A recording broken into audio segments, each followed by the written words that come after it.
Audio Unleashed.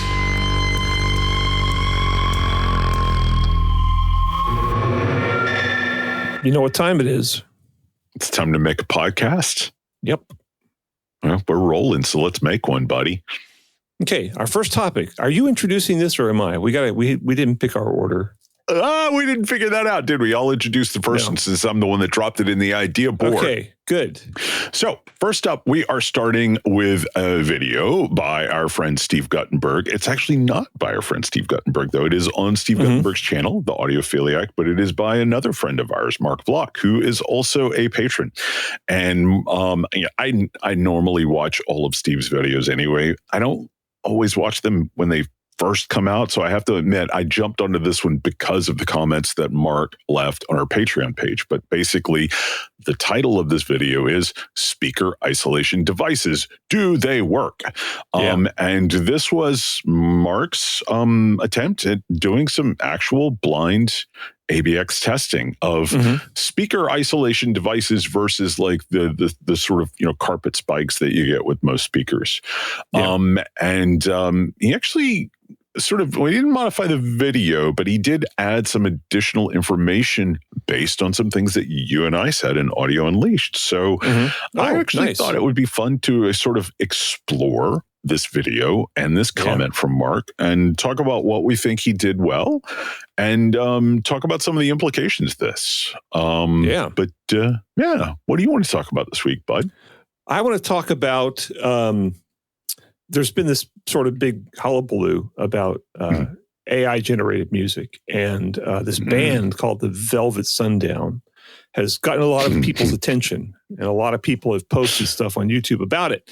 And some people have, obviously there's a lot of people that just have opinions. Everybody's got opinions, but some people have done, Rick Beato, who's the famous, music sort of production and whatever blogger or, vlogger. And he does production and theory. So he did a teardown of it to really like analyze whether or not it was AI, because that was before they finally came out and admitted it was AI. Yeah. Your Morning Coffee, which is the music industry podcast I listen to, did a real more in-depth breakdown of okay, what's actually going on here? How prevalent is this? Blah, blah, blah, blah, blah. And what are the implications? And after that, we've got another video to talk about. This is from our friend Erin's Audio Corner.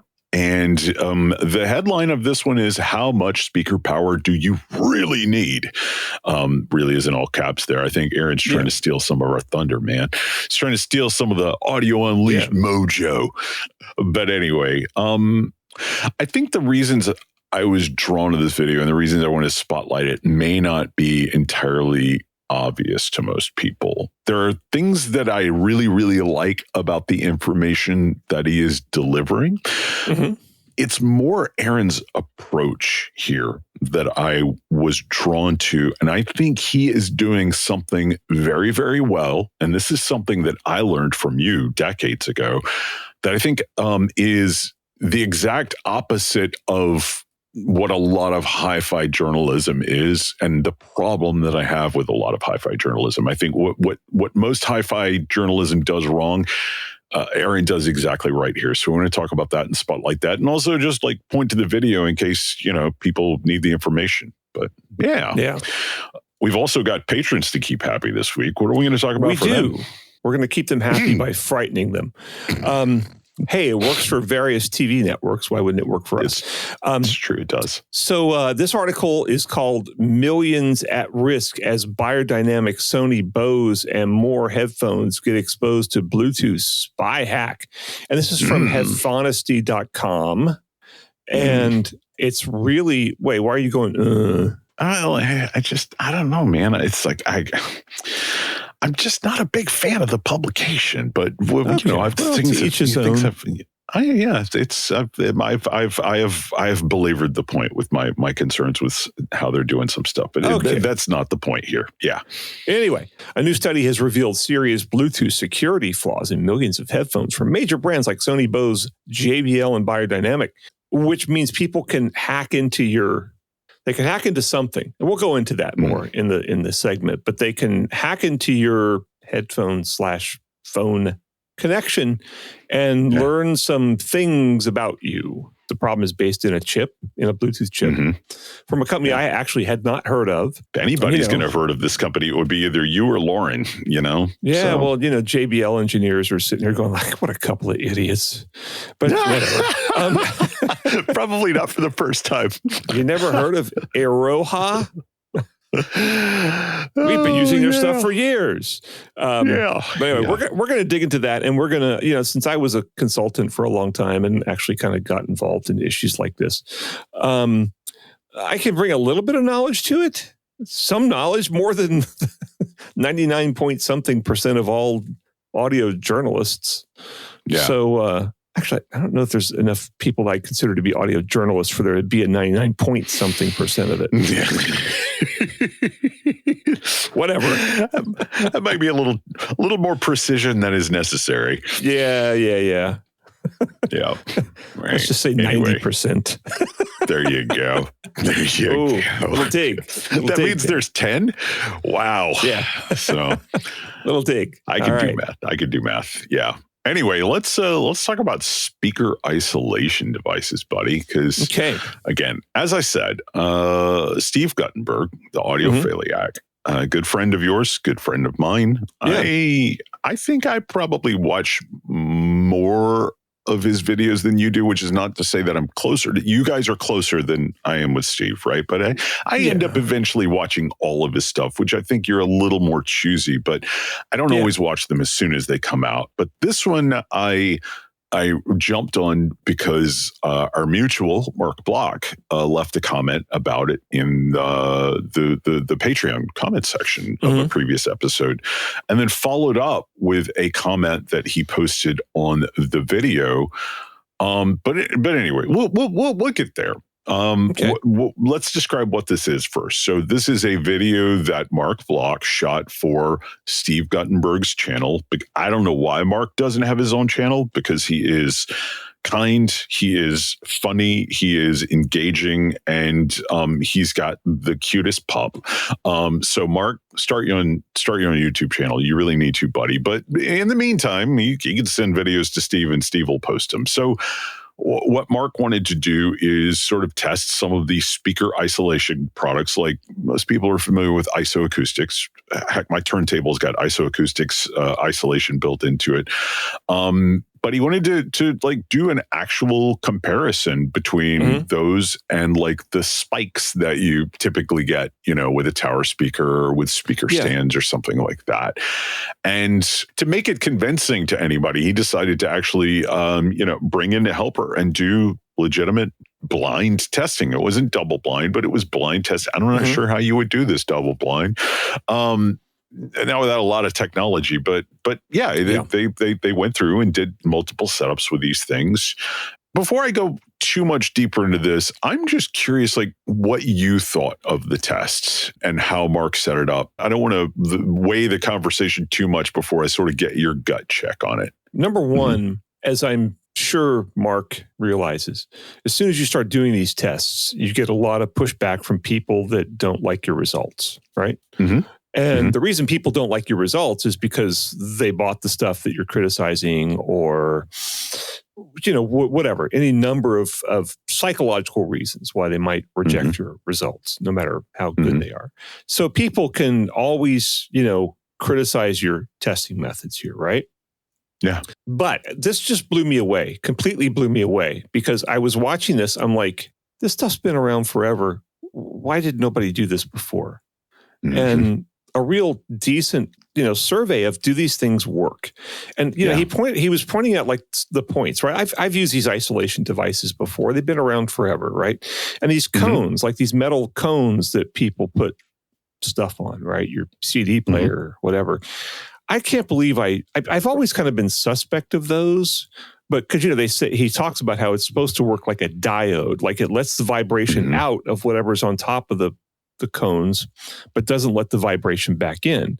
And I was kind of like, I've always kind of thought, is that really correct? But then he pointed out, like he actually, showed measurements of it and was showing like, no, it lets the vibration in. It changes the spectrum of the vibration, but it lets it in. And I kind of was thinking about this yesterday, and I realized, like, what if your turntables on these things, right? And the vibration is coming from the ground, and the vibration moves your equipment rack up 0.5 millimeter. Yeah. Well, if you put the turntable on just the shelf or on the equipment rack, then the turntable also goes up 0.5 millimeter, right? Mm-hmm. If you put the cones under the turntable goes up 0.5 millimeter. Yeah. Okay. Same side to side, same exact thing. It's still coupled to whatever's there. Whereas with these, with some kind of, mushy isolator, right? Like these isoacoustics things or sorbethane pucks or something, you're getting rid of some of that movement, or you're damping some of that energy. Okay. So it's like, he just came right out and said, look, cones don't work. And bravo for that. It's like, wow, we needed to wait 30 years. Because those came from like the Mod Squad and stuff, like back in the 90s. It's so obvious that these things don't work. Why do people still do this? I think for a speaker, it gets the speaker, off the carpet, or not off the carpet, through the carpet, toward the speakers, more resting on your slab of floor, your wood, or whatever, right? So I think there's some value in that, if for nothing other than to stabilize the speaker, so it doesn't fall over as easy. But it took 30 years for audio, quote unquote, journalism to figure this out. Yeah. And the thing is, I have to say, this kind of plays into the point that I wanted to make, but not until I'd sort of heard your reaction to this, because we didn't talk much about this video before we started rolling. So I'm learning along with our listeners what you thought of it. But here's the thing that I want to say that I took away from it most. What Mark has done in detailing his methodology in the comment section, and the reason that you and I think you would agree, both go on about methodology, is because what Mark has done here is not simply said, I did this test, trust me, bro, right? Yeah. He has given everybody in the world who watches this video and wants to all of the information they need to replicate his study. Yeah. This is replicable. You can go do your own tests and follow the methodology that Mark laid out. And you could go, no, that dude's smoking crack, man. I'm not hearing anything, right? Now, it's really scary to say, I didn't hear anything. That is probably the scariest thing any audiophile could say. If somebody else claims to hear something, nobody wants to say, I don't hear it, because then you're admitting that your ears aren't golden. Actually, right? I do want to say I don't hear it. Okay. Yeah, I think most people don't. Most people would. You are not most people, Brent Butterworth. The late Tom Hussein took delight in saying he couldn't hear anything. That's true, but most audiophiles, I think that's a challenge. Most of them don't want to. Yeah, they will. I agree. But anyway, he has given everybody all of the tools they need to replicate this study and either go, oh yeah, I heard the same thing Mark heard, or I put this in front of 5 people and 2 of them heard it and 3 of them didn't, right? This is not an answer to the question, but this is the way you answer the question, right? By replicating this and doing it in front of more people, Mark has laid the groundwork for a very real investigation as to whether there's any there. And I think he has given, also in my opinion, equally importantly, a mechanism. He's explained the mechanism, and I think that's great. There's also, when he says in the course of this, ABX tests are stressful and annoying, brother, preach on it, because every time I've done an ABX test, it is like full-blown panic attack. I don't know. It is, they're scary. They're scary to do, but it's the only way you get the right answer. Because, even with me, it's always like, am I going to hear that? Am I going to fail this? The only issue that I took with anything that Mark said or did here, and again, it's like, I'm not as interested in the results because I don't think this is the final answer. I think he's laid out how do we get the answer. But the one thing I would take issue with is when he said, if I'd not been able to pass the ABX test, I wouldn't be doing this video.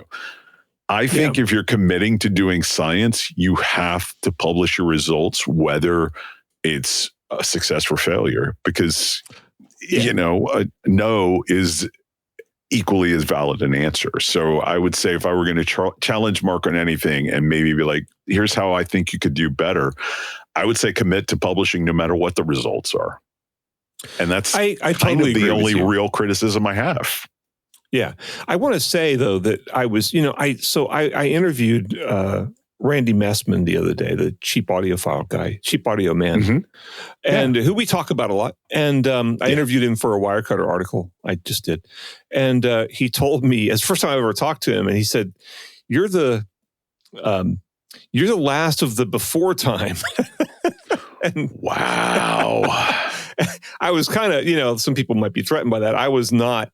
And I was just kind of like, oh, that's amusing. And but then I posted it on Facebook, and a lot of people jumped in. And someone said, well, what did he mean by that? And I said, I think he meant that I'm, like the last real audio journalist who's, still making a living at this. And I can't say I'm not necessarily agreeing with him. I mean, certainly there's others, but it kind of made me think about, like, well, what do I consider journalism at this point?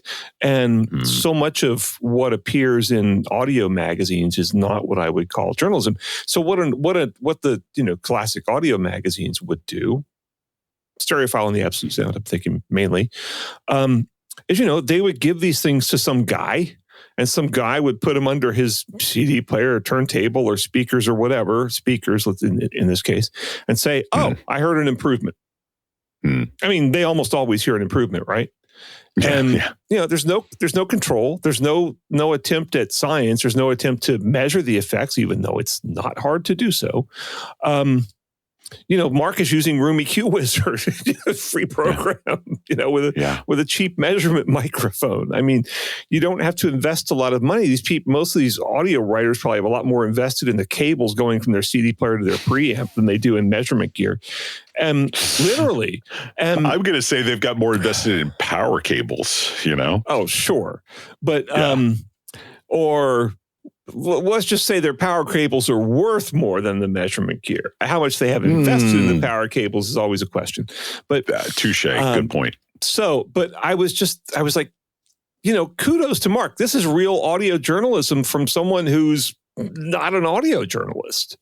And a lot of the people that claim to be audio journalists are just dudes giving their opinion. Yeah. Yeah, absolutely. It's more like music criticism than, because anybody can sit there and say some band sucks or some band is great, right? There's no, you don't need to prove it. You just say, oh, I think the Eagles suck, and which is true, but you don't have to prove that, and you can't disprove that either. You can't disprove that Joe Blow from whatever magazine heard an improvement when he put his speakers on top of, some magical steel ball thing.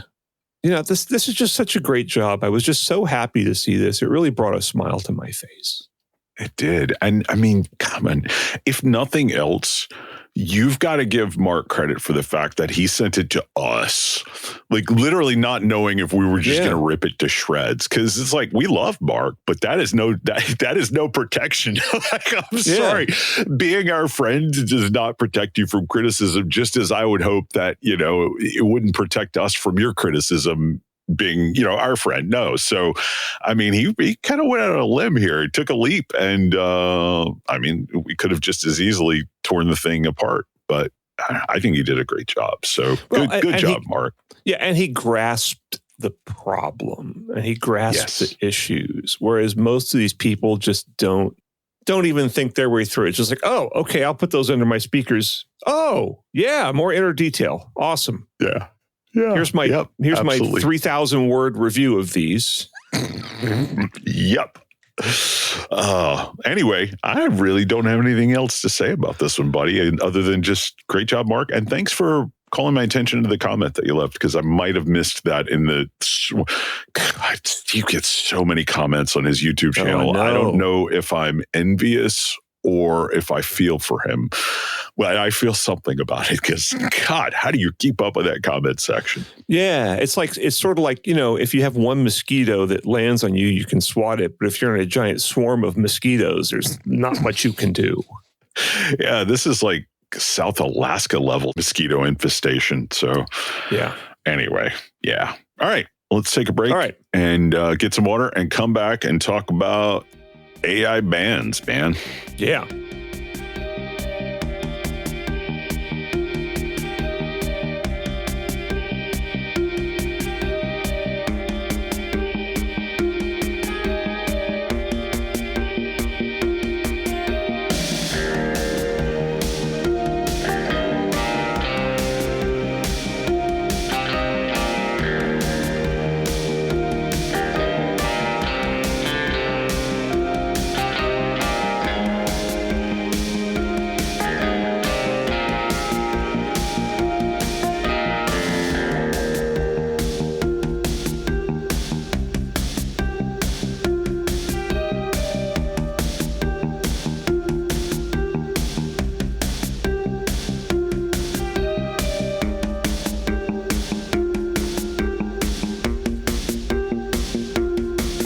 Welcome back to our podcast.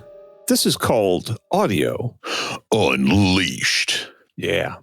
And we're going to talk about, actually, this is, look, it's AI band, Velvet Sunband. Mm-hmm. Lots of people are talking about this. We're, I think, going to bring a unique perspective to it because you have some expertise in AI, certainly at least a much deeper understanding of it than most people do. And I have a arguably deeper understanding of music than most people do as a both an audiophile and a performer and a recording engineer and stuff, right? So I think we're going to bring a really unique perspective, but I have so many questions for you on this. I guess I should talk about what it is. So this, for those who don't know, this band, this quote unquote band, the Velvet Sundown, has got more than 1 million listeners now on Spotify, 1 million monthly listeners. And they were pretending it was a real band, at least for a little while. And then it's, a lot of people did takedowns of it, like Rick Beato, who's the famous, music guy on YouTube, actually pulled it up and pulled it into Apple Logic, which has an AI, I don't know what you call it, track sorter, which can take a multi-channel mix and pull out the individual tracks of it, and it does a pretty good job, right? So if you put a normal mix in, and the mix is, I don't know, Led Zeppelin, it'll pull out the vocals, it'll pull out the guitar, it'll pull out the bass, it'll pull out the drums, right, and give you separate tracks that you can remix or whatever you want to do with them. Can I add to that? There's a very important thing that I would like to underscore about what you're saying. It's not merely that it pulls out the drums and isolates them. It's not merely that it pulls out the bass and isolates them and the vocals and so forth. The key thing that makes it really a really invaluable tool for the purposes that Rick Beato put it to was that it maintains the reverb of the instrument that it's isolating. So when you the reverb tail and the end of a bass note sounds right, it is able to pull that out of the mix, and that's key. So it ends up sort of revealing a lot of how this AI music generation stuff works. Yeah, so he tried a couple, popular music recordings. There was like a Sabrina Carpenter one, for example, and it very nicely separates the tracks. But then he tried doing it with the Velvet Sundown with their hit tune "Dust on the Wind," which should have a parenthetical, not in, on, dust on the wind. Mm-hmm. He found, there's a lot of kind of stuff in the vocals, and the guitar parts are very kind of similar. Like it's sort of like, it's very weird. It sounds like sort of in between a guitar and a keyboard, and it kind of dulls the attack of it a lot. And so I was going to ask you, is the reason why that AI doesn't think about music in terms of individual instruments? It thinks of it in terms of a waveform, right? In some sense, I'm not sure anybody can really answer that question because, especially with regard to the music stuff, there are different models folded in. So basically, you have like something in that's sort of the equivalent of a large language model, or sort of like a Chat GPT thing, And then you've got diffusion models that are, you're familiar with like Midjourney and the AI art, the image to text to image. It's kind of a diffusion model like that, but it's working for sound. And then it's also using a sort of an encoder generation.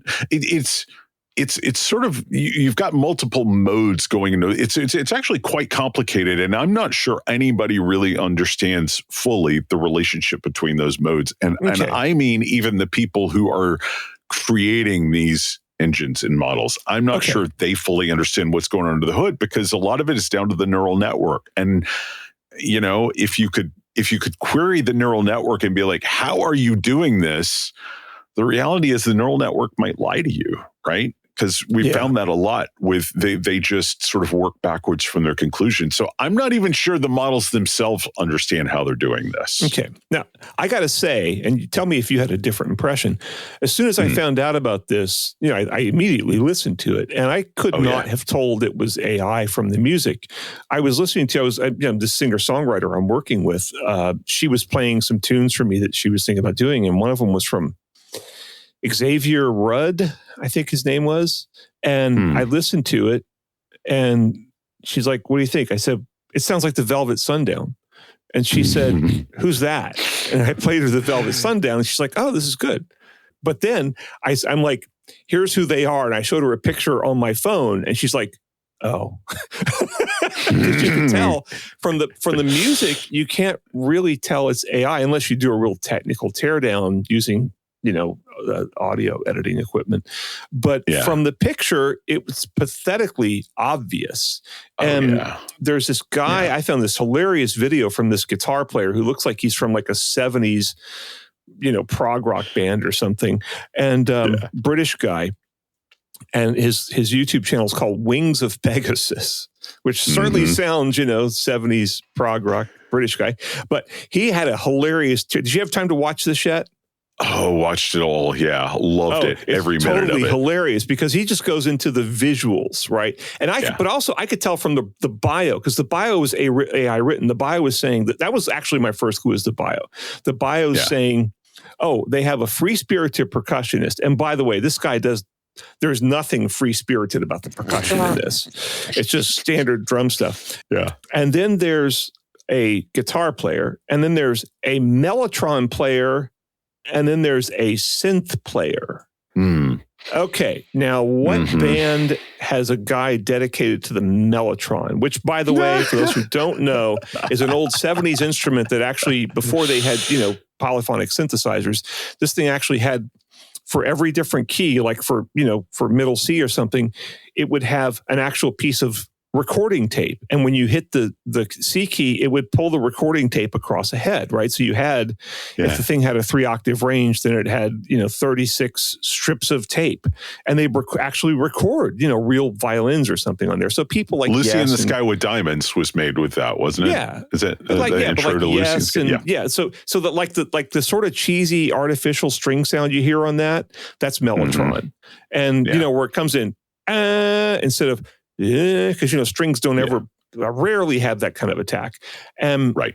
So I don't think there are probably any really working mellotrons, and they all, had to tour with two because they fell apart. And they make a digital mellotron now, but it's a novelty thing. Why do you need that when you can just go buy a Roland something keyboard that has all those sounds on it and actually works? Right. And you can buy that for $1,000 or something.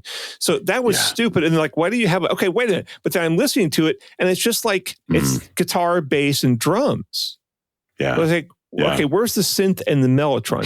So anyway, but this guy's takedown was hilarious because he's pointing out the guitars don't have, on a normal guitar, if you have dot indicators, right, you have 2 dots for the octave. And it doesn't have it. And I was looking closer, and some of the frets are spaced incorrectly on the guitars. And the strings too. The strings are not equally spaced. Yeah. Right. And so I was and then one of the guitarists has he's got his fingers, and one of his fingers is the size of a bratwurst. It's hilarious. But so let me ask you a question. Why is the music in AI so convincing and the visuals are just so pathetic? I don't know if I really have a great answer to that. I mean, I think it's because the music generative AIs have a lot more data that they can be trained on, right? And also, I think it is an indictment of sort of the state of popular music. I mean, I think if it weren't the fact that just sort of bland, homogenous, predictable music had taken over the entirety of mainstream music distribution, I think we would more likely listen to this and go, well, this just sounds like cookie cutter crap, right? But the thing is, most of what we have available to listen to us is just cookie cutter crap. It is designed to fill the space with sound, and that's about it. And I think in that respect, does this do any better or worse a job at that than most of the crap that's in the top 100 on Spotify these days? I mean, I know that people created these AI systems. People had to create that, and they had to have some intent in there. They had to say, hey, you know what? You want to imitate music, you want to create music, here's how you do that, right? So there was a lot of human input into that. And then, of course, you have the people that are typing in the prompts who have their own input. But it feels to me like the whole thing is a commentary on popular music. Yeah. And I don't mean pop music as a genre. I mean the music that is currently popular, you know, now or you know, a while back or whatever. But it's, you know, if you listen to so much music, and I still do a lot because, like I work with singer-songwriters, and they're throwing tunes at me. Jazz is my genre, but they're throwing tunes at me all the time from all sorts of directions, and I try to play bass to them. And so many of these tunes, I've noticed they just they don't have any dynamics. But I don't mean they're heavily compressed. I mean they're just this constant duh, and the vocals are blah blah blah blah blah blah, and the vocals are super. You know, they're all you know, composite vocals of a whole bunch of different takes, right? And so the levels all the same. If you listen to a Sabrina Carpenter or somebody like that, right? It's very consistent. It's super, or, you know, Taylor Swift or, you know, Ed Sheeran or any of these people. It's super consistent in level the whole way through. And the music doesn't go, there's not the huge dynamic contrast that you had in a band like Led Zeppelin, which was named, the name Led Zeppelin means dynamic contrast, lead and a Zeppelin, high, low, right? And that is largely missing from the music that you hear on the radio now. And it's if anybody listens to the radio, the music that you if you just turn on Spotify and say, play me some stuff, it'll play you this genre. Right. And I feel that it's sort of like the whole thing is just a commentary, and you know, just the stupidity of the whole AI generated bio. It's like, you know, the Velvet Sundown sounds like a throwback to a time you never knew existed, right? All this like meaningless garbage, and it's also a commentary on PR. And make AOR great again. It's just like it's the whole thing is just such a sort of damning commentary on pop culture. It really is. And I think it's also, in my opinion, it's a damning commentary on the way music gets to be popular these days. Like, these guys were burning up the charts. I mean, a lot of people were listening to them. And why? Because they got positioned in playlists. Who's positioning them in playlists? Spotify. Why would Spotify want to take this fake band and elevate them to the front of so many playlists and sort of astroturf this huge following? Because there's not an artist that has to be paid. You know, there's not, I mean, it's just, this is an angle that not a lot of people are taking in the coverage of this phenomenon, that Spotify chose to elevate this fake band. Spotify chose to make them a headline. And I think had they not done that, had they not falsely promoted them in these playlists, had they not pushed them up the charts, this wouldn't be a story because I don't think anybody would listen to them enough to be like, hey, are these guys fake? So it's kind of the Barbra Streisand effect. Yeah, in the Your Morning Coffee thing, they go into a lot more depth about this, and they talk about there's a guy named there's not a guy, there's a faux country artist called Aventus who has more than 1 million listeners. There's someone called, there's a phony artist called Avon that has 460,000 listeners. There's DV8, which is a good name, granted, 300,000 listeners, and on and on and on. And so a lot of these, as someone like me who struggles to get 1,000 listeners on Spotify, this is not easy. And Spotify is, and I'm sure to some extent, the other streaming services, not Qobuz. I mean, the Velvet Sundown is on Qobuz, but it's never pushed any AI stuff on me, and that I've noticed anyway, or that is apparent. And I mean, this is just another example of Spotify being a vampire squid on the face of culture. But but I this sort of plays into my whole, I've just lost interest in recording music, and now I just want to perform it because that's real, and you don't have to, you don't become part of this machine of stupid. Yeah. Can I, for just a moment, indulge myself in this sort of get off my lawn rant? Of course. Yeah. I think you and I have very, very different tastes in music, and you and I are often making fun of each other's taste in music, but good-heartedly, right? But I think the one thing that you and I have in common is that we both seek out artists that surprise us, that have the capacity to surprise us at least. Yeah. And maybe what surprises me is not what surprises you. But I got to thinking about this the other day. We're not hearing a lot of AI-generated bands that mimic Björk or Joanna Newsom or even like Frank Zappa. And I got to thinking about this the other day. There are so many artists that I love and listen to that if just one of my normie friends gets in the car with me and I put it on, they're going to be like, take that crap off right now, because they don't want to be surprised when they're listening to music. They don't want musical curveballs. They want safe and predictable. They want to, chorus, and they want to know when they should go woo, right?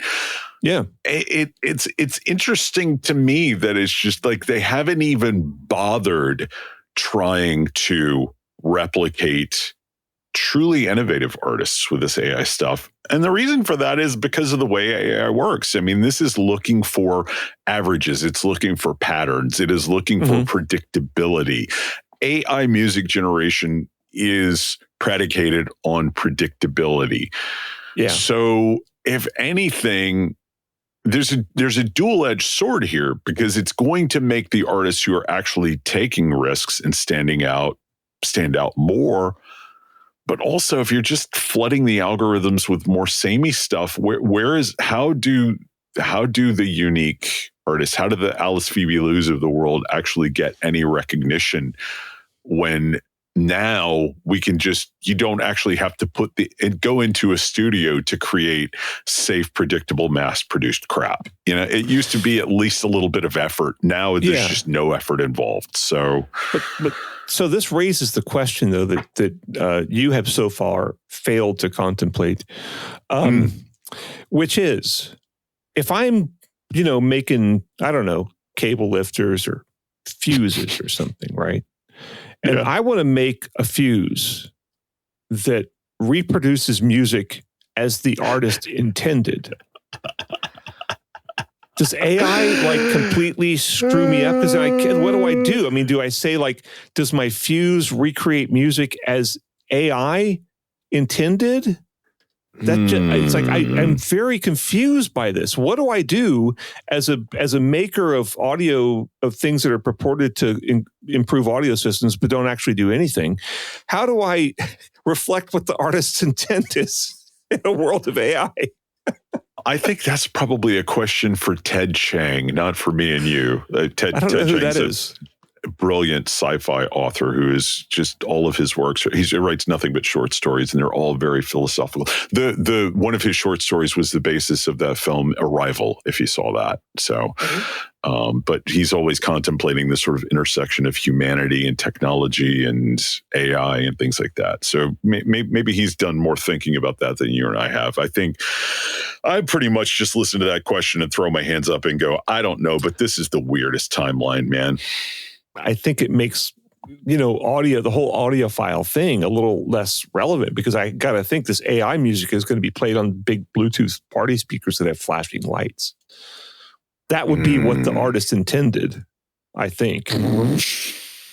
Yeah, but there's no artist. So, well, that's what the AI would intend. If you ask the AI, what should you play it on? It'll probably offer up, the JBL Party Box 510 or something like that. Oh, absolutely. Anyway, yeah, I don't know what else to say about this one, buddy. There's a lot to think about. There's probably more to think about than there is to say at this point, but I think we're just getting started with this. I mean, I think long-term, what companies like Spotify want us to do is just stop talking about this sort of thing and just accept it, right? Just shut up and take the playlist or the radio station that we give you. And I think most people are probably fine with that. Yeah, probably. But, a lot of people are buying CD players again. So, yeah, good point. Okay, so just to wrap up this AI-focused segment, I decided to venture into new worlds, and I got on Suno and tried to create an AI version of the ButterBurger House Band. And wow! After many prompts, it is nowhere near as smart as I thought it would be. It doesn't know what 7/4 is. It doesn't know what a sitar is. It doesn't seem to even know what a conga is. Like, I was trying to specify instruments and stuff, and no, it kept giving me like piano. It's like, we don't use piano. And so anyway, here is the AI version of the ButterBurger House Band. Okay, we just need to figure out how to use AI to make me pretty, and we'll be done. It'll be about as fruitful as this effort was. All right, let's take a break, get some water, and we'll be right back.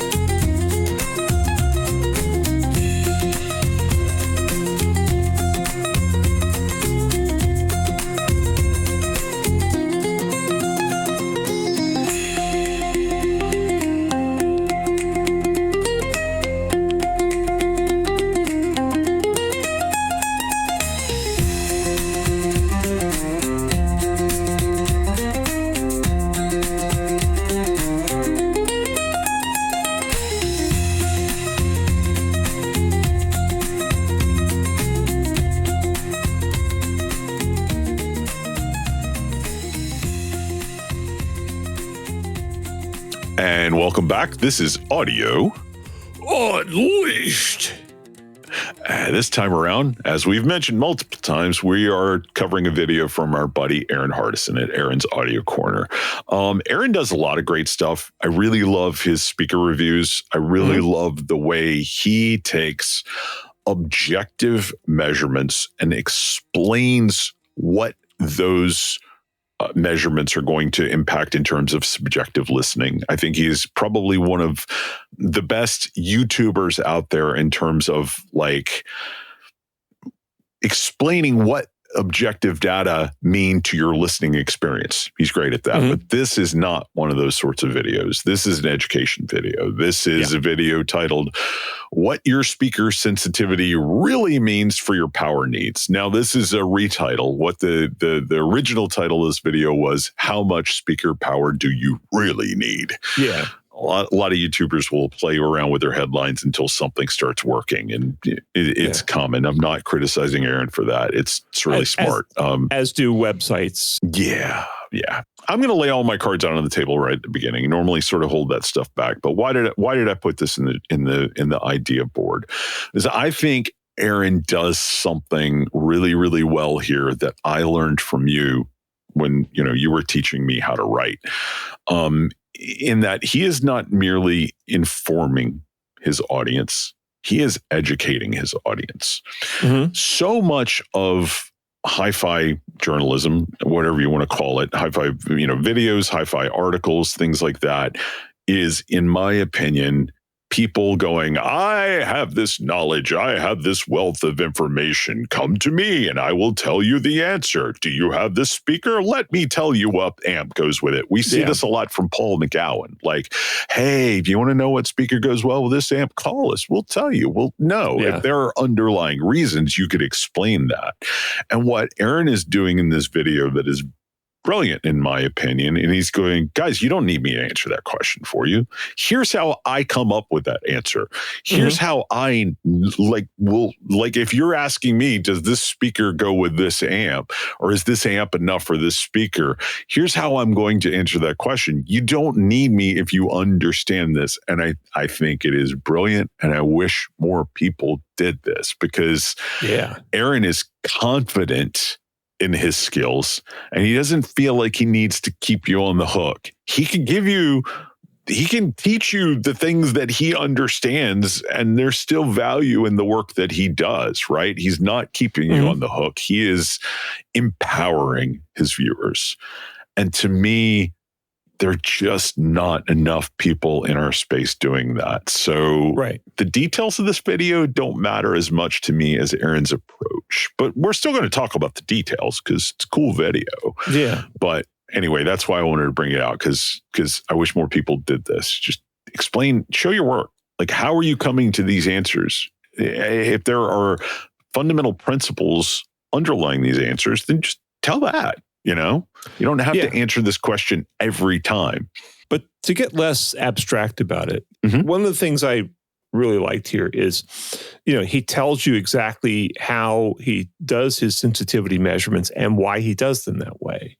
And that's a giant, giant, giant problem in audio, is that manufacturers don't usually tell you how they did their sensitivity measurements. And a lot of reviewers, I'd say most reviewers, especially the more mainstream ones that work for a lot of your CNETs and people like that, right, that don't do measurements and all that, they'll quote the spec, Bowers and Wilkins or whoever says their speaker, sensitivity is 87 dB. But there's all sorts of ways to measure that. And Erin does it sort of the industry standard way, which I also do too, is 300 to 3000 hertz, right? Because that kind of gets you in the vocal range and the range of most instruments. And that way, a big bump in the bass or a dull treble or things that, you wouldn't notice as much do not affect the measurement. And, it's supposed to be done at 1 meter, but he talks about the difference in measuring, with 1 watt and 2.83 volts. I think maybe when we were the Soundstage Audiophile podcast, we did a segment on this about how, I think it was Robert Harley from Absolute Sound was talking about how manufacturers are playing a trick on you by measuring at, 2.83 volts instead of 1 watt. And we're just like, it's not a trick. You need to understand this stuff before you start telling people that, the manufacturers are pulling a trick on you. Yeah. So 2.83 volts is 1 watt into 8 ohms, into an 8 ohm load, right? And that's sort of a standard way to measure. And that's the way that most people measure speaker sensitivity, right? Right. You can do it into 1 watt, but you should say that, and you should say 1 watt into what load, right? Is it 1 watt into 8 ohms? Well, then that's 2.83 volts. If it's 1 watt into 4 ohms, that's different. But Erin also talks about how, the sensitivity is going to be different if you're anechoic, which is, the way he measures quasi-anechoic, as I do, although he's got way better gear than I do. Quasi-anechoic basically gets rid of all the reflections of the room. And so you're just hearing the speaker and the microphone as if they were a mile up in the air, right? Nothing is influencing them. But a lot of people will spec an in-room sensitivity, right? Which is going to boost you up by, as he points out, it's going to boost you by, 3 to 6 dB typically. And it depends on where your speaker is relative to the walls around it as well.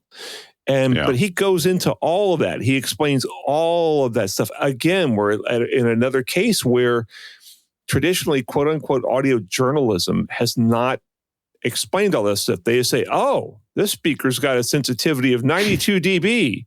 So therefore it is better because if you have higher sensitivity, then you have less of blah, blah, something and more inner detail and blah, blah, blah, blah, blah, blah. Hey, Erin, are you listening? If you are, somebody needs to do a comparison of, all these audiophiles say, oh, high sensitivity speakers with low powered amplifiers are better, except there's no proof of that to my knowledge. Somebody could do that. I would have done it by now if I had an outlet for that, Wirecutter didn't care about it. Probably should have done that while I was at Sound and Vision and I had a blog and I could just write about whatever I wanted to and I just turned it in and they ran it. But somebody should do that and actually do blind listening tests and see, hey, does it sound better to have, it'd be hard to do it. You probably need to have 3 regular sensitivity speakers and 3 high sensitivity speakers. And it'd be complicated to do, but you could do it. And then of course you put in months worth of effort. Yeah. And the audiophiles who are certain that high sensitivity speakers sound better are still going to say, well, I think they sound better. So maybe not such a good idea to do that, but I would love it. And we talk about it here on Audio Unleashed. Anybody who does something on this, we will do a segment on it. Let us know. There's one other thing I really love about this video that I wanted to spotlight. You and I have, again, getting back to the fact that being friends with us does not shield you from criticism, nor should it. Nor should, us being friends with you shield us from criticism. You and I have talked in the past about Soundstage's speaker measurements. And like there's one chart in particular that's always included in there, the deviation from linearity at 90 dB and above. And it's kind of like, well, what information is that really giving you? There's no context. It's not explained. But I love the fact that in Erin's video, he talks about like the compression graphs of like, why am I showing you this? And it's not just at 90 dB. It's like, what is the deviation from linearity at 86 dB, at 96 dB, at 102 dB? And what he's showing you is like how is this speaker responding when you crank up the volume? I just love that no stone is left unturned. He's doing a really, really good job of saying, again, at the risk of sounding like a broken record here, what does this measurement mean in terms of the sound that reaches your ear, right? And does it matter? And a lot of this is just very dependent on what kind of music you listen to, what environment you're listening in, things like that. But again, he's giving you not only the information, but the understanding, how to interpret it, how to use this data to make better purchasing decisions. And I just love that. So, this is, comparing this to what passes for audio journalism is, Jedi versus Stormtrooper. It's just not even close. Nice. Just not even close. And that's not to denigrate the Stormtroopers who were just, dudes who were pressed into duty to, go do whatever. But they're just following orders. Yeah. Yeah. But, as most people that are doing quote unquote audio, well, I shouldn't say most, a lot of them are just kind of just following orders. I mean, God knows we have done that too. Oh, yeah. Yep. Sometimes it's just not worth the hassle, or sometimes you just don't have time, and sometimes life happens, But yeah. This is one of those classic pieces of, again, audio journalism, like actually explaining how this stuff works, explaining how a lot of the specs can be misleading, explaining how a lot of people's ideas about how this works are incomplete, to say the least. Yeah. I wish I had made this video. I wish I don't have it. I'm not good on video, but like if I had a Hi-Fi YouTube channel, I would be looking at this video going, I wish I had made this. Yeah, it's really good. He goes into like every possible scenario and answers all of your potential questions, I think. Certainly answered all of mine. And shows you a really good calculator and how to use it. I've used that benchmark calculator many, many times in stories. But what I'm realizing now is I've never gone, hey, the way I got these results is by using this benchmark calculator. And here's how I used it. Aaron just lays it out on the table. Here's how I got my answer. I think that's great. Yeah. And, I've done a lot of similar measurements like this because I knew okay, wait, speaker sensitivity, how does anechoic relate to in-room? And I've done some measurements of that. And I kind of never did anything with it. I just kind of kept the information to myself and maybe used it in a few reviews here and there. But it's like, I should have done this 10 or 20 years ago, know, when I really when I had the opportunity to dig into things and publish whatever I wanted, which I have neither now. But this video is so good that it's traveling backwards in time to shame previous us. Yeah. Yeah.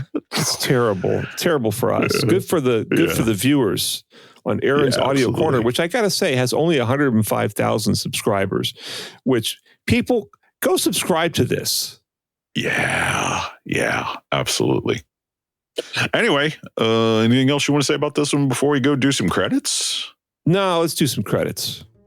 All right. Well, this is a ButterBurger production. That means it's us. What are we doing for you? Are we going to use more mic music this time, or are we going to do some different stuff? Well, we already had our AI music, the AI version of the ButterBurger House Band. But the first cut is a cut from our old friend Mike Gaughn, who is for us was a very beloved editor and sometime writer in the audio realm who just passed away several weeks ago. But was a really great composer, which we didn't find out until just recently. Well, I mean, I've known for a while, but I guess you're finding out. A lot of people are finding out. So, but I sorely missed. So I'm glad we can use his music. And we're going to have to figure out next month, too, because I'm traveling. Got the Lutron Awards judging coming up. So I got to look at the calendar and see how that's going to mess us up. I'm so jealous. Anyway. I'm just so completely jealous. While I'm sitting here, what am I testing now? Well, TV antennas, sound bars, portable Bluetooth speakers, subwoofers, and some other stuff. And then going down to Houston to visit my mom yet again. But, at least it'll be nice and hot and sweaty there.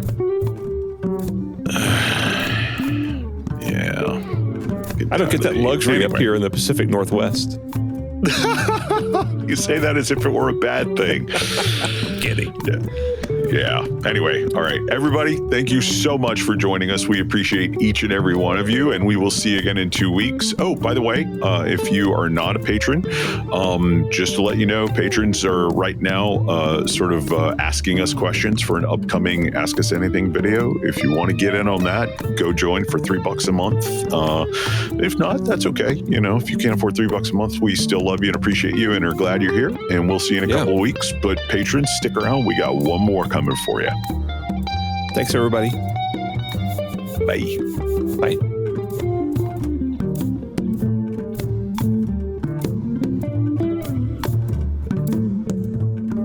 Hey, thanks for sticking around to the end. If you liked what you heard and wish there'd been a little bit more of it, we got some good news for you. Indeed, we do. If you check out patreon.com/Audio Unleashed, all one word, you can get new episodes a little earlier than everybody else. And sometimes it's like a day or two early. Sometimes it's nearly a week. We never really know until we start editing. But the big plus is that you get extended cuts of every episode. And usually that's going to mean a whole extra segment that's about maybe a geekier topic or something that's a little more personal to us or something that's just going to really appeal to the hardcore Audio Unleashed listener.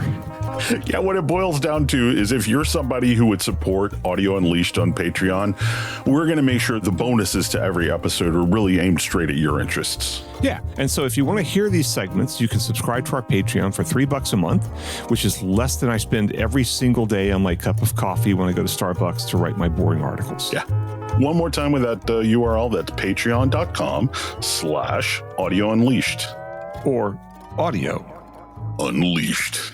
Yeah. Thanks. Thanks, everybody.